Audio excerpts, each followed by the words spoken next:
What's going on, everybody? Welcome to our weekly Privy training. This has been a fun series. Benson and I were just talking before we went live here, and the amount of value that we think the community is getting on top of not even just that, but insight that Benson's getting with Privy and that we're getting just with different market shares throughout the country. This has been a really, really fun journey so far, and we're excited to be building this alongside with you guys here watching this live.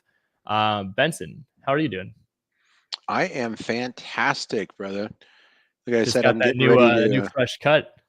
I did, yeah. I had to get a new haircut because I'm going to San Antonio tomorrow for Okay. a few Ooh, days. Be down there for an event, there you go. and that's going to be a fun time. So I wanted to look fresh for that and be down there meeting some Privy users, and we'll be talking about Privy.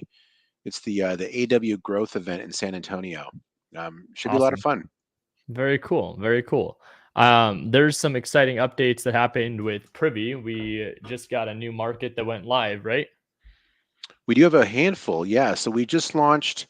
So a few days ago, we did Boston. Um, the other market we just launched that actually this is a early thing because we haven't even fully officially launched it was Houston. So Houston is live in your software right now, you guys. If you want to get down there Wow. and poke around, we're going to poke around today a little bit. And that's a really exciting market. A lot going on. It's not as hot as Dallas Fort Worth, but there's still some good activity down there. You can find some opportunities. So we'll show you guys around that market a little bit. And then we've got a bunch of markets that are just right on the precipice, getting ready to launch. Detroit being one of them. Um, Greenville, North Carolina. That's Greenville, Winston-Salem. Charleston, South Carolina.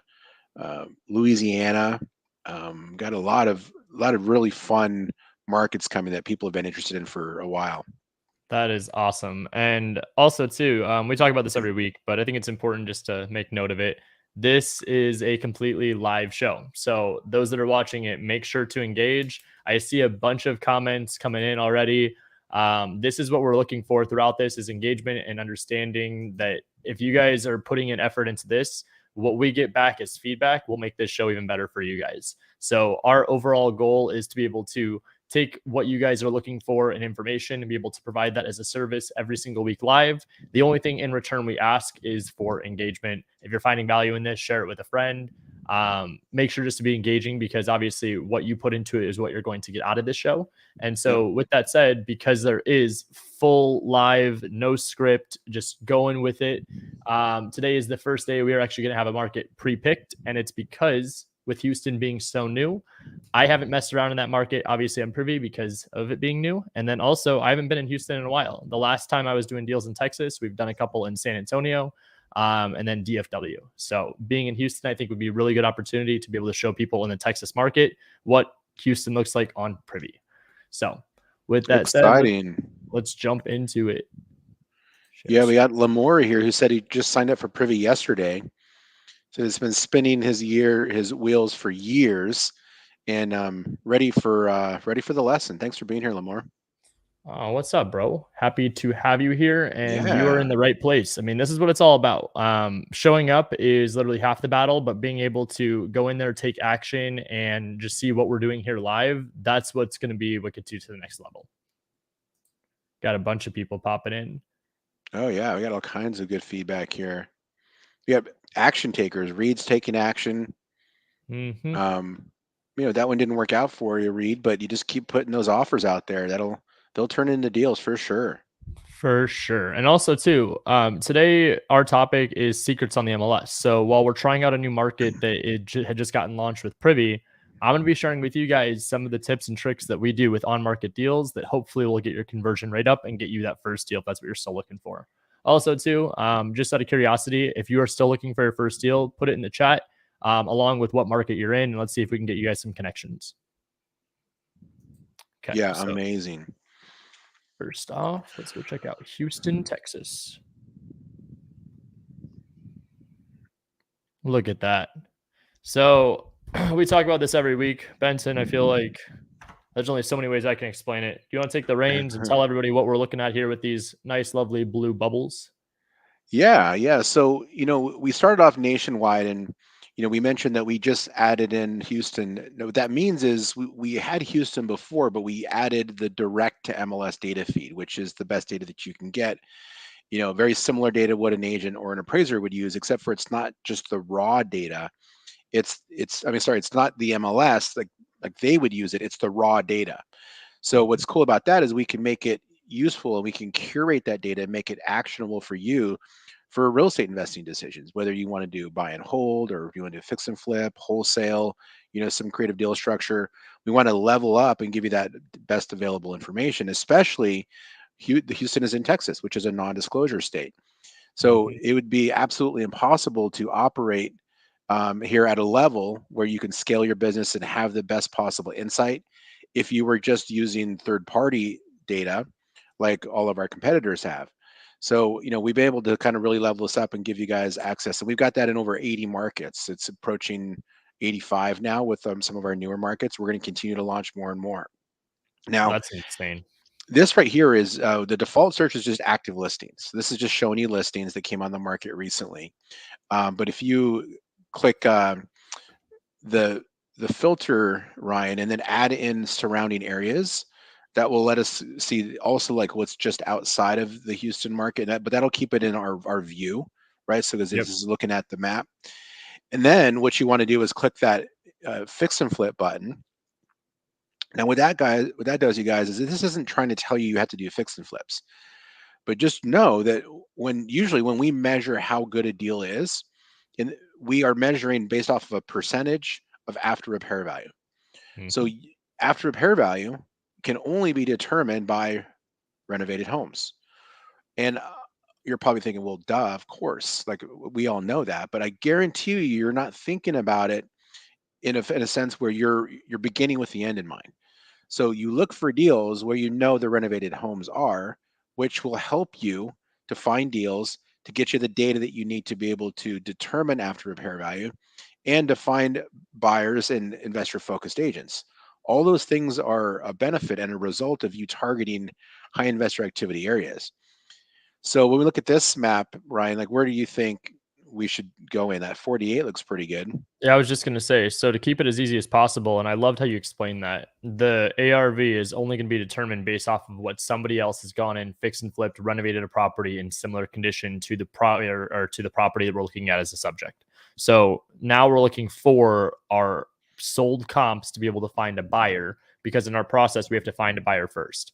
So when I'm always in a new market, the first thing for me is that I want to be able to identify what areas are selling and what the price points are just as a range. I don't need to be the expert knowing, okay, in this zip code or this neighborhood or by this specific intersection is going to be amazing. What I want to do is I want to let the data tell me. So what I saw first wasn't even the 48, it was actually the 38. So my first mental note I made was I look around here, I see there's a lot of like smaller numbers, meaning that what is that, like northwest ish of Houston is going to be somewhat appealing. We've got 26 over here, so southwest. We've got directly south of Houston. Obviously, after looking and seeing 38, 29, but then seeing 48 and 36, I'm going to just make the base assumption that there seems to be a lot of potential in South Houston. So just zooming in, I mean, I'll probably just click on the 48 to start. Now let's see what happens from here.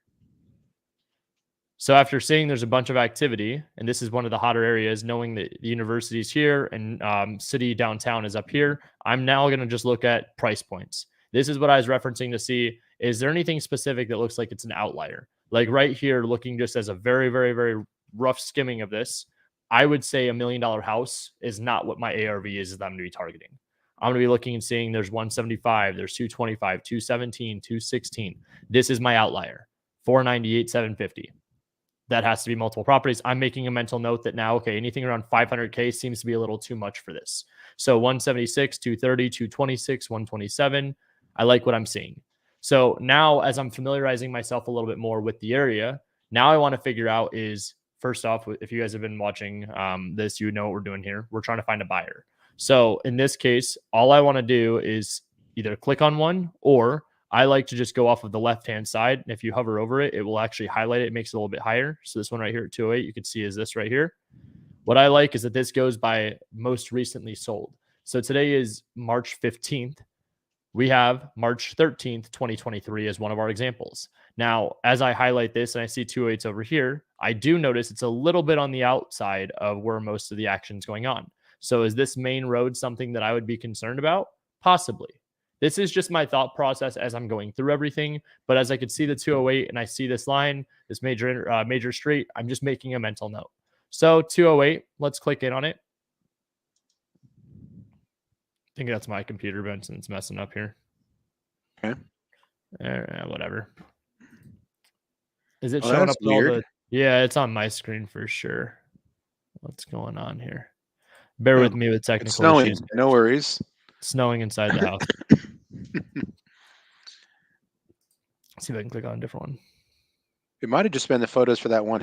Oh, wait a second. Screen. It's definitely my screen. Yeah, your screen's doing something weird. It's okay. Yeah, so bear with me, guys. But 208, this is actually going to make it a lot more fun today. So this one's a remodeled house. Next thing I want to do is I'm going to look at the data. So I'm going to scroll down here. I can see again, these are our comparables. There's 294 up here. We have 208. Remembering what I said, though, about this street right here is one of my concerns. So what I do like is that there is property still going around here. And also there's one that's even pending. So this one's at 259, 32, 1619 square feet. We are 32, 1582 square feet. So this is pretty good. Now, again, remembering that what we're looking for here is I'm actually not looking at this as a deal. I'm looking at this as sold data. So with this being a sold comparable property, the nice thing is that we can see the before and after. And more importantly, is that we can build a relationship with either the buyer directly or with the agent themselves. Yep. And it looks like this one here, they bought it directly from the seller. And the way we know that is because, again, we have this direct to MLS data. So we can look at each property and we can see if they bought it from the MLS or if they bought it directly from the seller. That Absolutely. There says public record on the left. So we show you the public record and then we show you the street view. If it was purchased from the MLS, there would be before photos there that were on the MLS listing, and then it would show the MLS ID as well as the agent, like it does over there on the right, with where it says HAR below the image there. So HAR, and then it shows the agent name and the agent brokerage. So that would be on the left. But they got it at 62% of the ARV. They had a gross profit of about $80,000. Now that doesn't include, subtracting costs and all that sort of stuff. But then if we click the assessor's records tab, then that will show us who the flippers were. So This is a combo of a company and a person, which is interesting. Yeah, as you say, that definitely is. Unless owner one full name is Champion Mortgage Company, and then Anna Bonton is the second. So that is pretty interesting. Huh. And if you look at this, though, too, Anna Bonton was the seller, and she was also the person that was on the purchase as this. This is a pretty unique deal. I wonder if there's some kind of like creative finance structure. Maybe it might have been a novation type deal, something along those lines. Because what I'm looking at here is that she had this. It looks like 1994. She sold it over here to this financial services. Some kind of quick claim deed happened, or they changed the name to Nation Star Mortgage LLC. Then buyer was Champion Mortgage Company.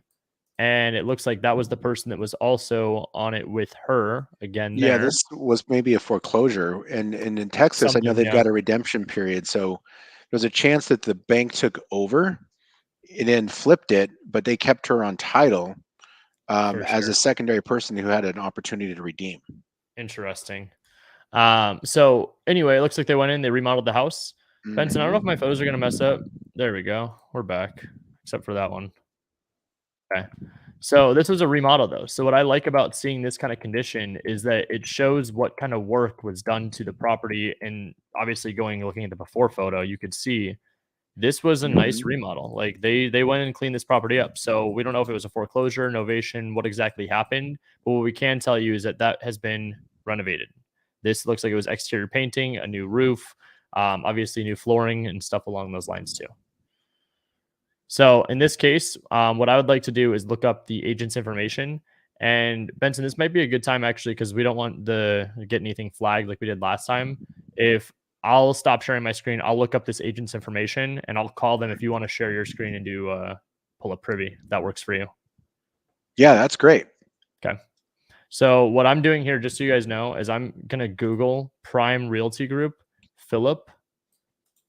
Now, because YouTube doesn't want us to share people's information, we are just showing you that Google, this guy's name, you very well should be able to scroll down, click on one of these sites, and something will pop up which will have his information. Realtors are not in the business of being secretive. So they are, one, it's a commercial number. Two, it's that they're trying to get found. What I always say is the hardest part of being a realtor is to find a client. The hardest part of being an investor is to find the deal. So in this case, what I'm going to do is click on, just go there. And there we go. Right on the right-hand side. So Benson, got the ability for you to share. I will keep that one pulled up in the meantime so you can pull up all the Houston fun stuff. What I'm looking at, guys, isn't even going to be anything data point at this. It's going to be all about building the relationship with the agent. Now, there is an acronym that I'm going to go through here just before I make this call. It also gives Benson time to pull up the Privy as well. But what I want you guys to do is write down the acronym ROOD. And ROOD is going to be ROOD. This is my entire focus every time I'm working on market deals when I'm making these calls. It doesn't matter if it is going to be an active listing. It doesn't matter if it's agent outreach. The whole acronym ROOD is going to make sense here in just a minute. If you can understand that the R, every time you go into these conversations, should be to build the relationship, that will make the start of it a lot easier. Too many times when people are going in, especially for on-market deals, let alone agent outreach, you're going in with, it's not the intent to receive, but it's like you're trying to get a deal done. So you have expectations and you're holding yourself to high expectations, which in return leads to more pressure, leads to poor skill set in the moment. And even so, it kind of takes away from your awareness. If you go in with the genuine focus to build a relationship, think about what the outcome could be. When you're going in and whether you're in school, a new job, new atmosphere, whatever, there's an environment around you you're not familiar with. You find the one person that you gravitate to. That person then becomes a friend. You go out and you grab dinner, you hang out, you introduce your families together. It's a process of building relationships.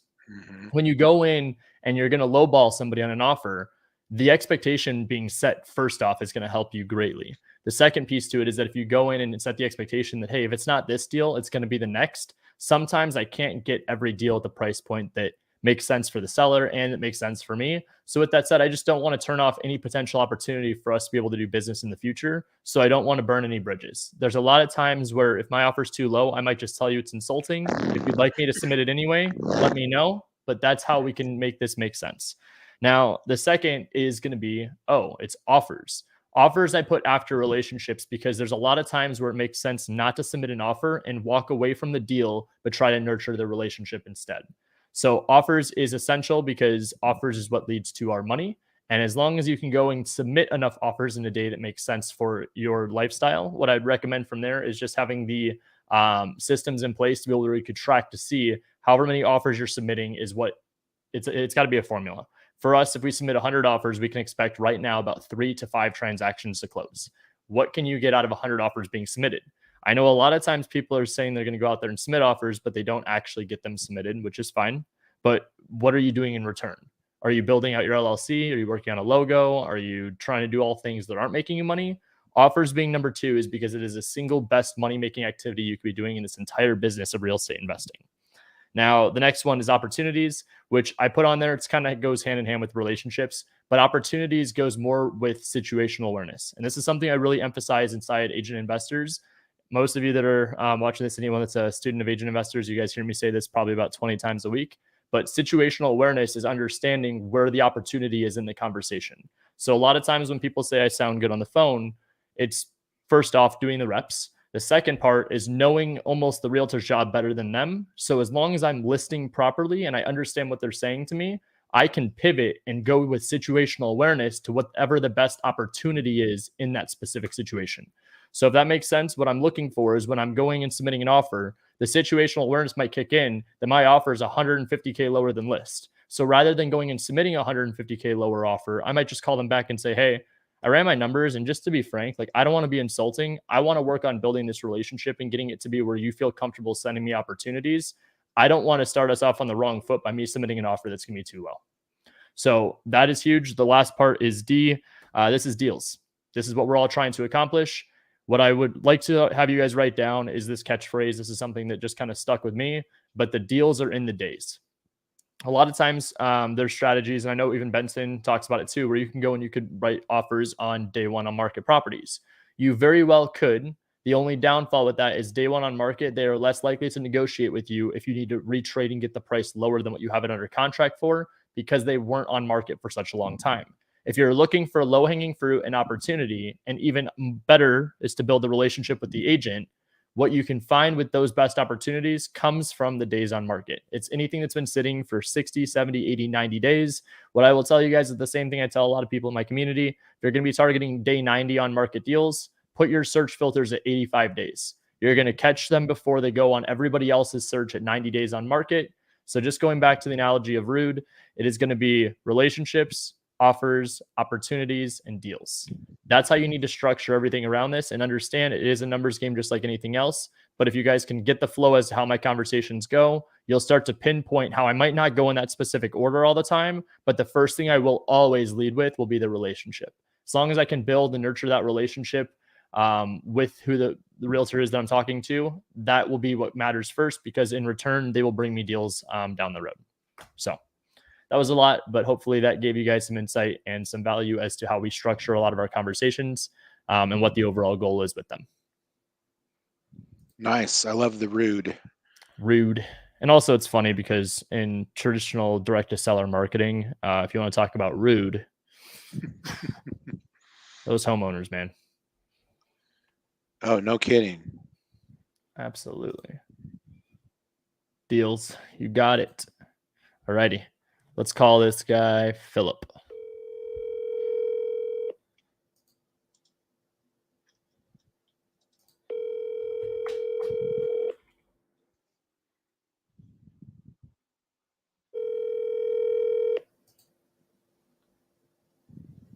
Please leave your message for 2818. Oh,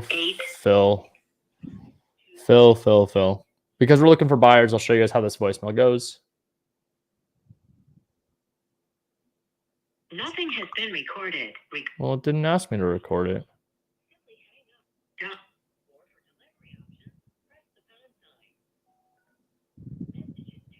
Okay.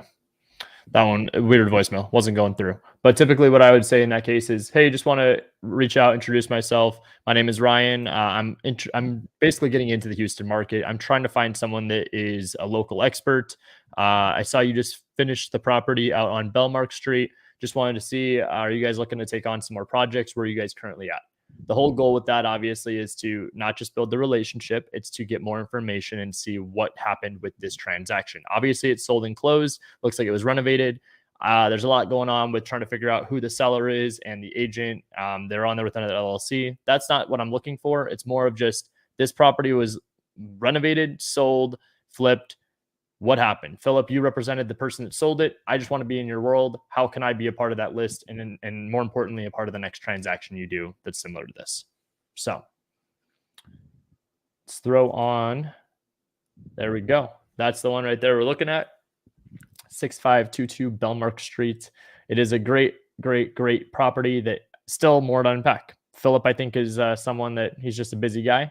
We'll get back to him whenever he's available. His voicemail does not work great, but more importantly is that if you were to go the extra mile, especially those that are in Houston, start with sending a text after you make that first initial phone call and they don't answer. I would highly recommend just trying to get in contact with them any way possible. And I love this comment too. Is Houston MLS access recent for Privy? Dope. It absolutely is. Absolutely. All right. Benson, let's take a look at the next one. Cool. So Philip was busy. Let's look at Lily Perez. Here's another property. It was $243,000 was the sale price. Okay. This closed recently. We look at the before and after. This one was an on-market deal. We can see the MLS ID here. We got the before pictures. So this is what's so cool about being able to see the before and after side by side. The MLS doesn't even do this, you guys. Like an agent can't go into their MLS and do this, which is why we have so many agents that use Privies because, well, number one, Privy was originally designed for us to use in our own business as investor-friendly agents and investors ourselves. So it makes sense that agents are using it because the MLS by itself is not designed for real estate investing. It doesn't comp properties out automatically. It doesn't search for investor activity. It doesn't track markets. It doesn't. And what you see here, or the MLS doesn't do any of that. So it really helps you understand like where the bar has been set. You can see how they changed this house, and they took it from a $140,000 acquisition to a $243,000 exit. They got it at 58% of the ARV. That's good to know because again, it's helping you to learn what a deal is in this market. Mm-hmm. And then the agent on this is Lily Perez with Texas United Realty. Okay. So if you want to search for that, Yep. Lily Perez. Wait, what was the name of the company? Texas United Realty.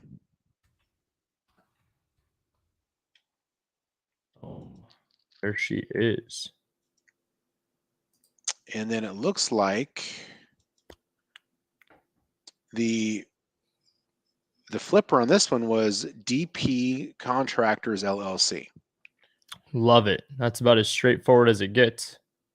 It is very straightforward. So DP is doing deals in this part of Houston, 77087, 3-bedroom, 2-bath houses, ranch style homes. Looks like they want to get it lower than 60% of the ARV. So if you weren't doing direct to the list or to the agent outreach, you might try to contact the flipper directly or the buyer directly. There's two strategies there. Going to the agent, which is a one-to-many. The agent has multiple potential buyers, but they also have potential pocket listings that you can leverage in the future. For sure. Benson, I'm seeing a few different numbers here. You just want to scroll past it really fast.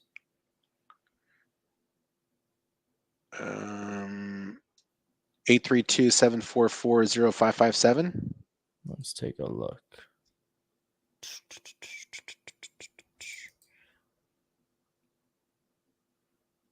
It's not the one I've got. Okay, try that one. Okay. You want to read it out one more time? Let me give that to you. Yeah, there you go. I got it. Got it? Yep. 744. Cool.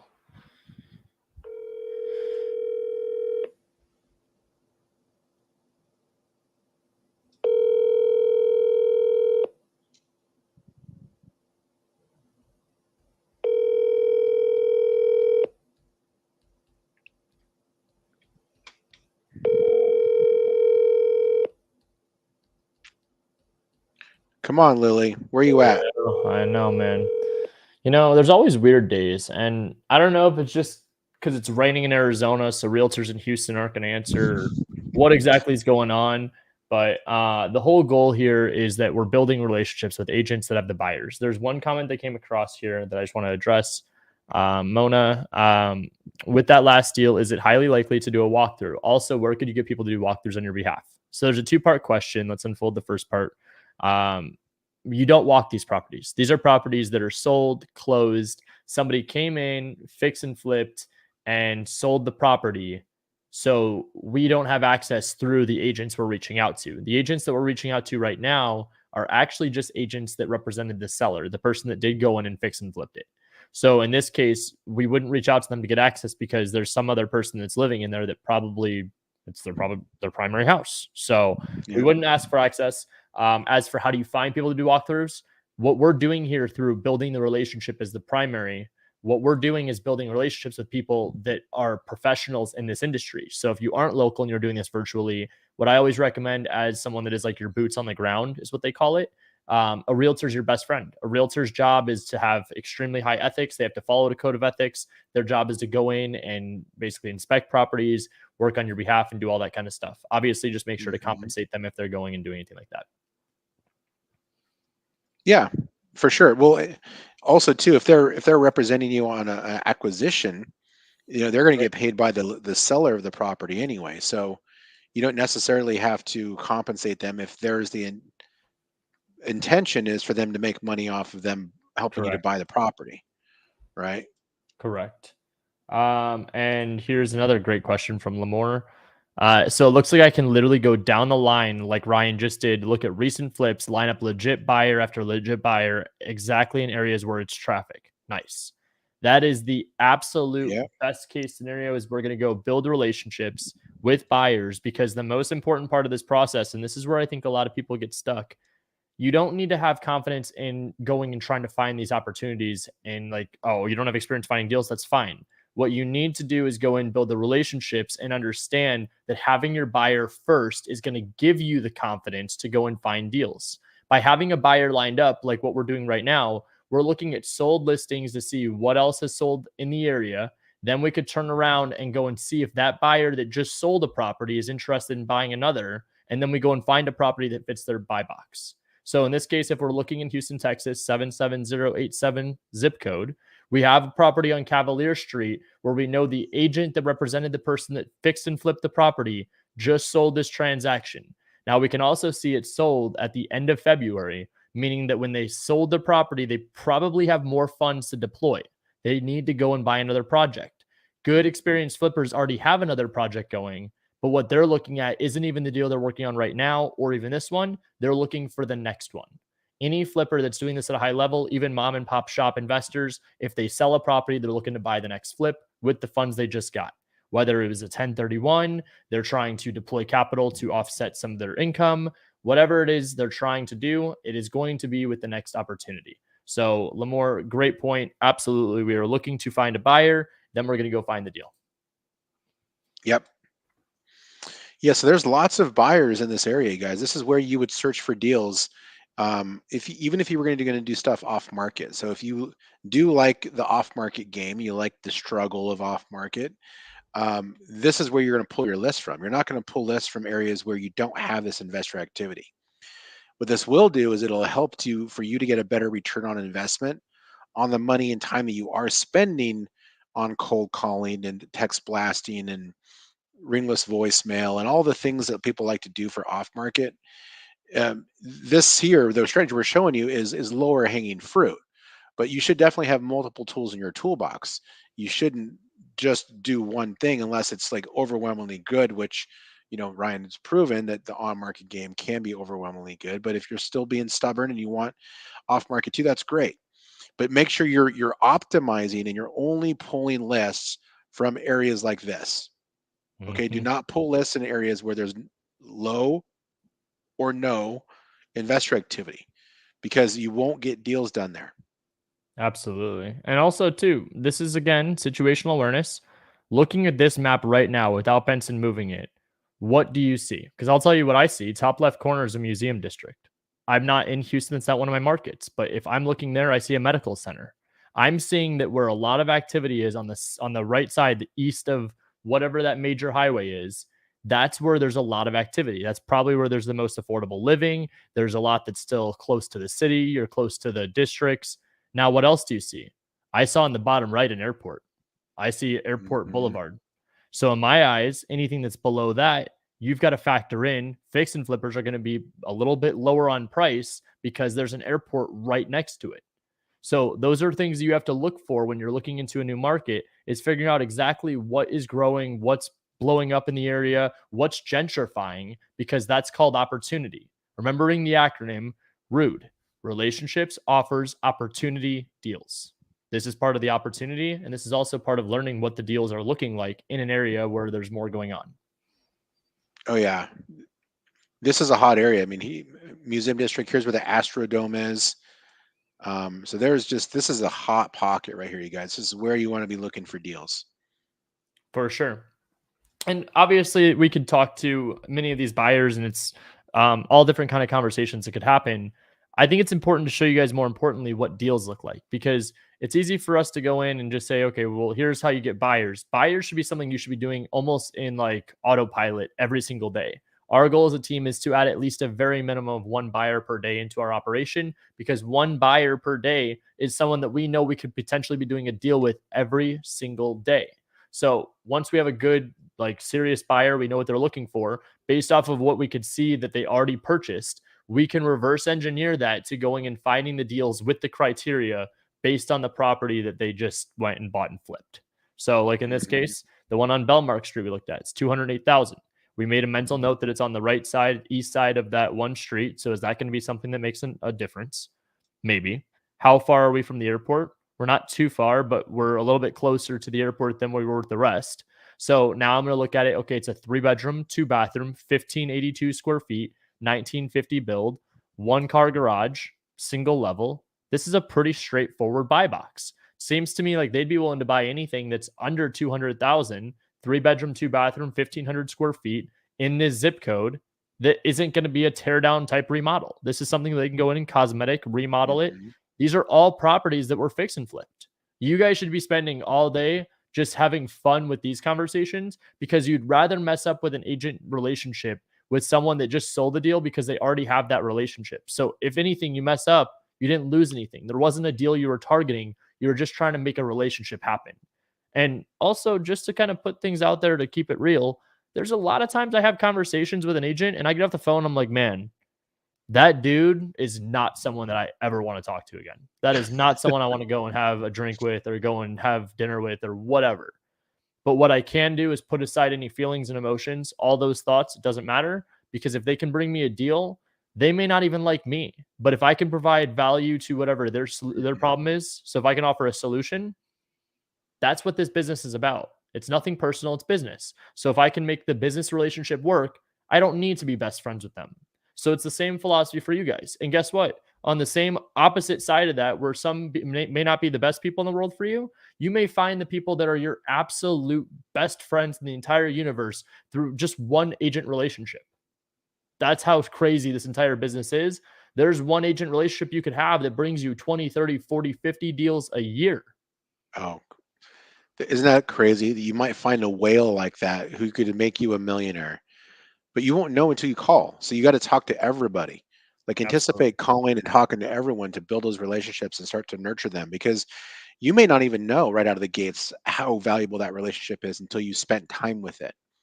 So don't Mhm. try to measure, oh, this is a good relationship, this is a bad relationship off of one conversation. You might catch somebody at the worst possible time. They're busy, they're agitated, they're having a bad day, and you think, oh, I don't want to talk to them anymore. Well, what if you caught them at the worst possible moment and they're really like a really valuable partner? You have to Mhm. just let that nurture and build over time, and see what it develops into. Just pour some water on that and see if it'll grow. It doesn't always, but it won't if you don't put water on it. You got to put that water there and give it a little bit of love and attention, and it could grow into something very, very fruitful.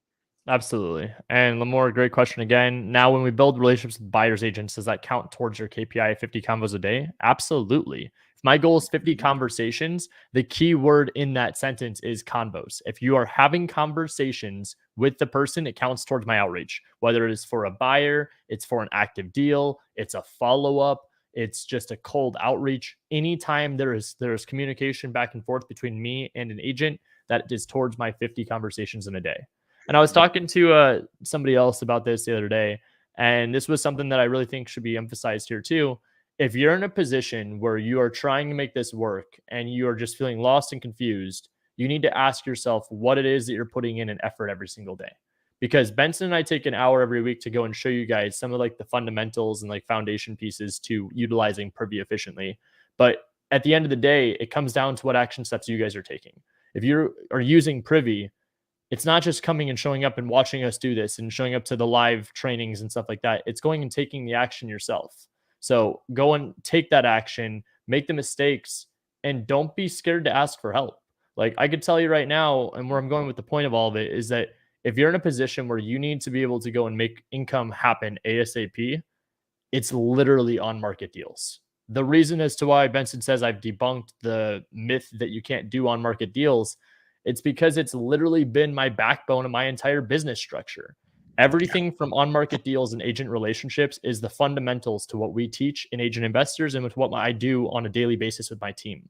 Everything we do here is so amazing because it doesn't cost us anything in overhead.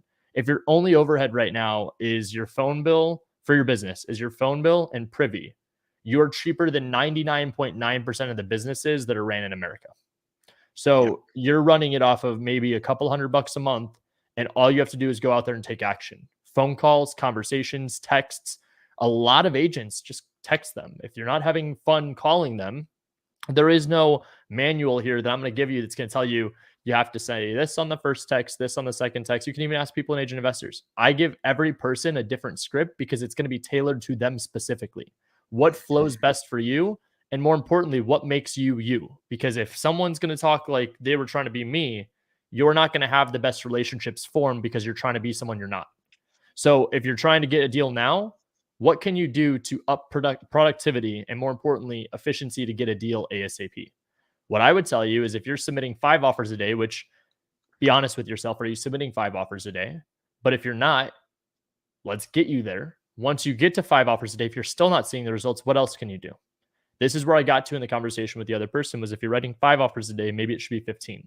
Because I could tell you when my back was against a wall, I was submitting between 15 to 20 offers per day. I said my KPIs were 50 conversations per day. That was my benchmark. How many conversations I was truly having was probably close to 150 every single day.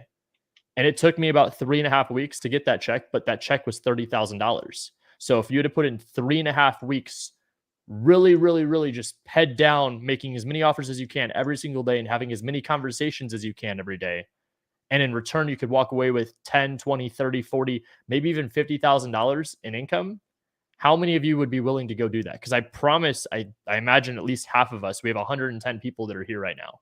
I guarantee at least 55 to 60 people would raise their hand and say, I'll do it. Absolutely. That'd be enough money for me to quit my job right now. Not telling you to quit your job. I'm telling you to just go out there and realize what it takes to be successful and ask yourself if you're willing to do it. Because then it becomes repetition. Then it becomes automation. Then it becomes just systematic of let's make sure that we're following up and managing. Now it's managing the systems, managing the automation, as opposed to going out there and actually doing the work, the hard manual labor part. Yep. Do you want to try another agent, or do you want to look for a couple deals? Let's look for a couple deals. We got like 20 minutes ish, and so might as well look for some deals, show some people, try and drop as many gems and value pieces as I can about on-market deals and some strategy in the meantime. Cool. Yeah, and so you guys, by doing this little bit of market research, we can build our buyers list. We can find agents that we can work with. We can learn what a deal is. We can find buyers. We can figure out, the percentage of ARV that buyers are buying at. I talked to a guy yesterday, one of our Privy users, and he's like, man, I can't find any deals. And so I jumped in a little bit tighter with him. I'm like, well, what are you looking for? He's like, well, I'm looking for stuff at 55% of the ARV. And I'm like, really? Well, let's look. Did you do your market research? And he's like, no. But my buyer, and he said my buyers, and he really only had like 2 or 3, are telling me they want to be at 55%. Well, like I said, well, let's look to see what they're really buying at. So I looked at the market research, and I found that like the last handful of properties that people had flipped in that market were between 63 and 68% of the ARV. And he's like, oh my God, like I watch all your videos. I know exactly how to use the system, but I just didn't do what I was supposed to do. He didn't do the market research. This property right here was purchased at 67% of the ARV. So you guys, if you're not doing your research, you're going to pass up on properties that are good deals because you think, oh, if I find something at 67%, nobody will want it. Well, this guy wanted this one, right? Mm-hmm. And he bought it off the MLS. And he bought it off the MLS. So this is somebody that I want to work with, right? Because they're willing to pay up, and the percentage of ARV that they did, that we understand that. It's all right here for us. All the information we need is right here. So this is how you learn the business, you guys. This is how you learn what a deal is. You can't go find deals if you don't know what a deal looks like. Absolutely. Right? And it goes back to confidence. I mean, I know a lot of people here feel like whether it's limiting beliefs or just confusion, you don't know what you don't know. I understand. Like, I am still super young, but when I was first getting started in this space, I didn't understand anything. Comping, underwriting deals, submitting offers, how conversations worked, sales. I didn't understand it either. I learned by doing, but more importantly, if you learn to take emotion out of it and just look at it from a data standpoint, the data doesn't lie. And Maybe it's just being jaded as a realtor, and that comes from experience too. But I'll tell you that a lot of times you just kind of expect the worst to happen in a transaction. You expect your client to go and buy a car. You expect there to be an issue. You expect the inspection report to come back 180 pages when it's a first time home buyer that's absolutely terrified. You expect all the potential negative things to happen. So what I try to do is challenge people to do the opposite. First off, manifest and attract good positive energy. But second is just look at the numbers, like take emotion out of it. What you have to do is have the human skills to know that a lot of times the emotion is what's going to withhold the deal from selling at a certain price. But from our standpoint as buyers, we aren't buying with emotion. We're buying with logic because we're not a charity. We're in the business of making money, and we need to go in there and our numbers need to make sense. If I could give every single person in the world $1 million for their house, and it meant that I made a little bit of money too, I would absolutely give everybody $1 million for their house.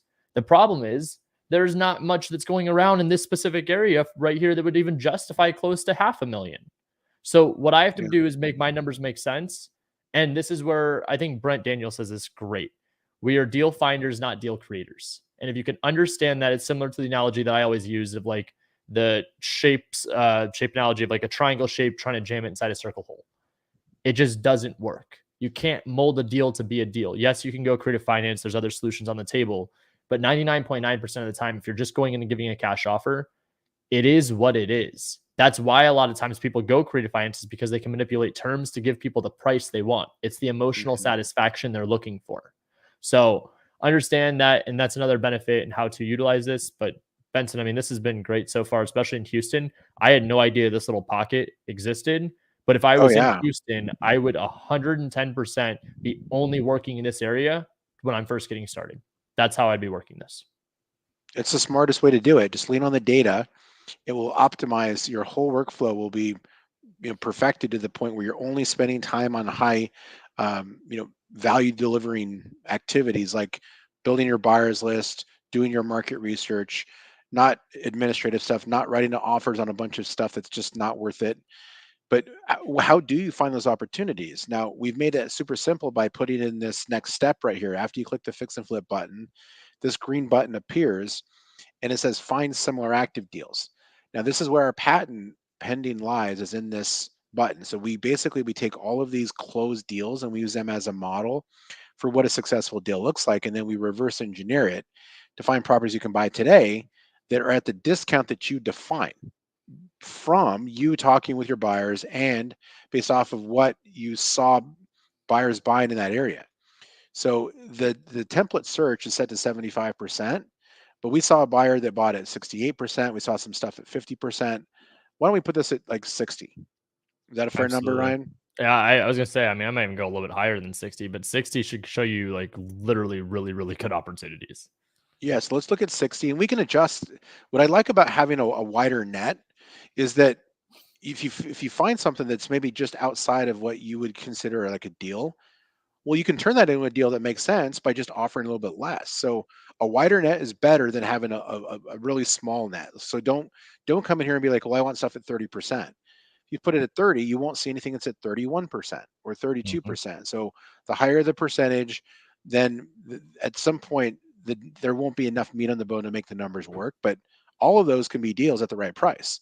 So it's just about finding the ones that have the possibility of making a deal. And then you can maneuver on the price to make it make sense for you, the situation that the house is in.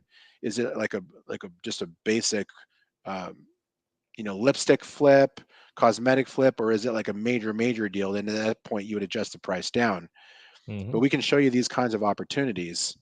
Oh my God, I don't even know what's going on with this, but we just see rubble. Yeah, that's what we call like a crack house.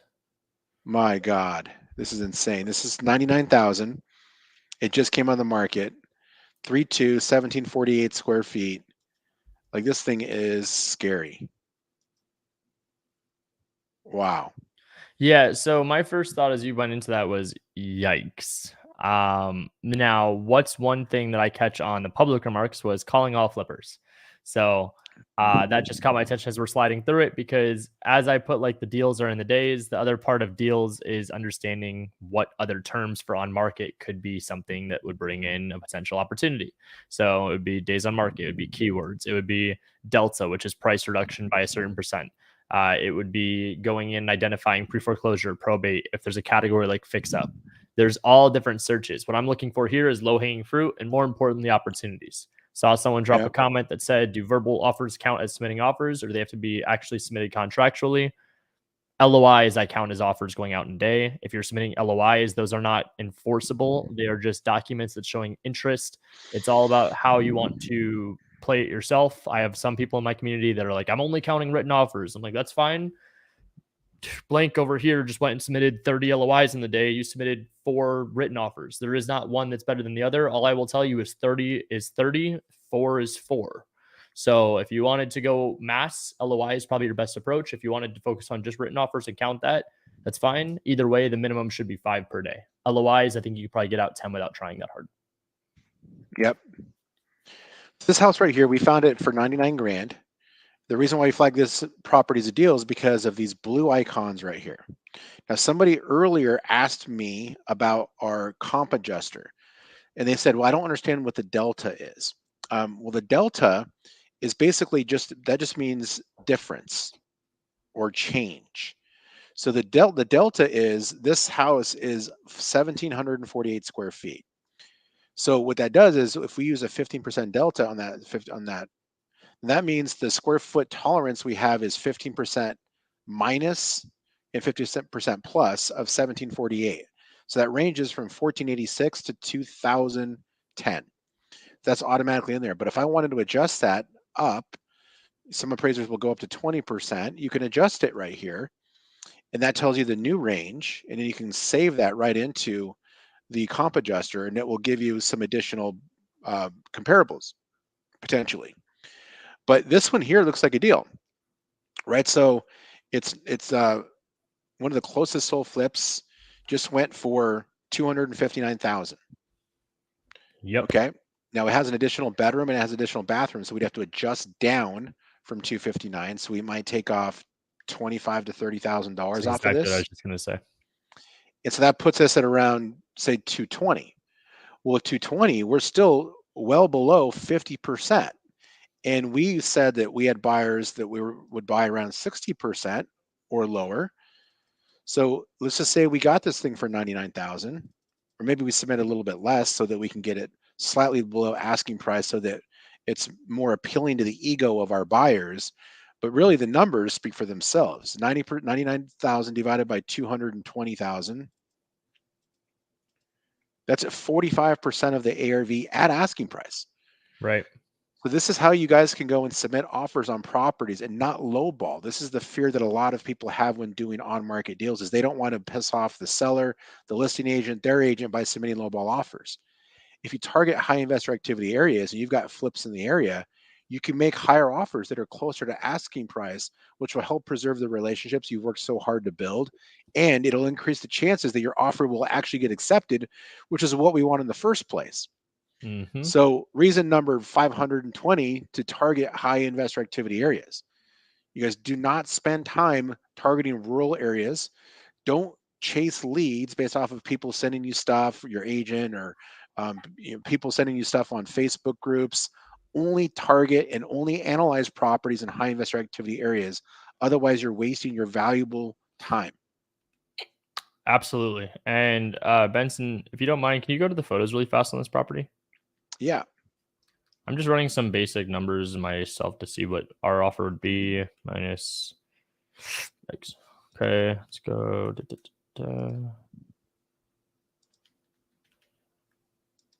I would probably offer around 60 on it, 60 to 70. Only reason is that gives you a little bit of flexibility on the wholesale. The other downfall is that this one needs a lot of work. Like, this is a really, really, really, I don't want to say big remodel, but I'm going to assume that there's some big issues. It looks like for the most part, it's just a mess, but structural. That's what I was going to say. Like, we don't really know. And that would be a good, Correct. question for the agent, right? Like, is there problems with the roof? Is there problems with the structure? Is it just dirty? Like we could literally have some day laborers go in there and clean that whole thing out for like For sure. $300. For sure. And assuming there's nothing structural, electrical, plumbing, any big ticket items, the biggest note to take away from this too is that you don't want to be submitting offers unless you have a buyer lined up that is willing to pay you a fee no matter what. You don't really want to offer a list price on properties. So in this case too, let's say you had a buyer lined up regardless, I would say the highest I'd be willing to go on this is like 75 to 80, just because that gives you a little bit of flexibility for an assignment fee to be inserted in there too. Yep. And Grant just asked this. Comps are so market specific. I would never cross major intersection or highway, but it seems like you're confident enough in these Privy comps to submit confident offers. So a lot of the properties we're looking at as for our investor comps, they are south of the freeway too. Yep. So we're not crossing any major intersections for this. Major rules of comping that I don't do is I don't cross any major intersections. There's a lot of times where Benson and I do lives where I'll actually say like, hey, don't cross major intersection, like the one above that, like the two or whatever above that, like comps. Yeah, you can eliminate these. Just either ignore them or you can change the comp zone here. But there's plenty of data here that says it's a deal. I mean, all those right there. Absolutely. And I would tell you, Elizabeth brought up a great point too. I would definitely call the agent before I make an offer. That is the best tip that I could give you too, is that think about it this way. If you just submit the offer, there's no rapport built. A lot of what we talk about in our conversations with agents starts off with building rapport by talking about the property condition. And we make our way to the seller situation. There's a lot to talk about on this deal specific. This property is a mess. What happened? Is this a hoarder house? Was there someone that unfortunately passed away in here? Was this squatters? Was this what happened? Like, you can even ask that in a way that doesn't come across disrespectful. It's your right to know as the buyer. You can do your own due diligence, but see what they're willing to share with you. Another good question too from Renee. Why do you send LOIs? LOIs are better for if you have automations. Some systems and processes are a lot easier to implement LOIs as opposed to purchase contracts. Purchase contracts, you need to be able to input a lot more fields. And also, it's just, I haven't found a software that can automate and send out offers just through like a residential purchase contract. Every market is different on the contract they use. Every realtor contract is. But LOIs, we can do like a mass submit through our database. So Grant, awesome. Glad we were able to help out. Throw you a little tip and trick there. Didn't know there was a pen for adjusting your map. That's what our goal is here. Even if you walk away with something as simple as knowing a different tool inside the database of Privy, we've done our job here. There is one other question here that I was going to address before we kind of call it today. OB mentioned, hey, Ryan, do you have a step-by-step blueprint for the on-market strategy? I've been studying for a week now, but I still feel like I'm missing a piece of the puzzle. Yep, we have Agent Investors. That is my community and mentorship program. I would highly recommend going and using the code Privy. If you want to schedule a call with someone on my team to chat with us before, we have a couple different programs out there that we'd love to have you be a part of. Agent Investors has a base program and a diamond program where we offer one-on-one coaching. We have weekly coaching calls. And yeah, just crazy support for this strategy specific. So. Yep. And I did put in there, you guys, we have a special offer right now. Ryan, I got 2 minutes before I have to jump, bro, just to give you a heads up. Special offer right now. If you come in and you use the promo code Privy 2023, we'll give you our full bundle that comes with my course. It comes with several REI lists, like a cash buyers list, 5,000 people, hedge fund list, private money lender list. Comes with a bunch of free training, our 3-day boot camp, all that at a big discount. So there's the link. I put it there in the chat for you guys. So get signed on. We have a 30-day money back guarantee. So you're absolutely no risk to use the system and learn it.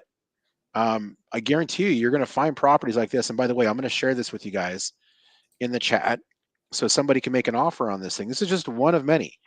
You guys, these kinds of properties will just be delivered to you automatically every single day using our deal finding algorithm. Mm-hmm. So at the top right here, after you find these properties and you like where your search is, just click filter, click save search, give the search a name, and our system will email you deal alerts like that one we just found, or even better than that, up to every hour. So this is how you're going to meet your offer KPIs that Ryan mentioned earlier. You can't do that. It'd be next to impossible for you to hit those kinds of numbers if you were doing off-market deals. That's how difficult it is. And it's even difficult if you don't have a system like Privy, just finding those and plucking those deals out of that haystack for you, it would be really, really difficult to do. Absolutely. Well, hopefully we dropped enough value for you guys today. And this was in a brand new market for Privy. Super excited to see what the other markets are that are going to be coming out. And when they do, we will obviously be jumping in, sharing them with you guys. With that said, appreciate all you guys hopping in, staying with us to the end. If you guys found some value, make sure to share it with your friends. Drop a like and comment, anything you guys want. We appreciate. With that said, we will see you guys next week. And if you guys need anything else, don't hesitate to reach out. See you guys. Great. Have a good day. Bye, everyone.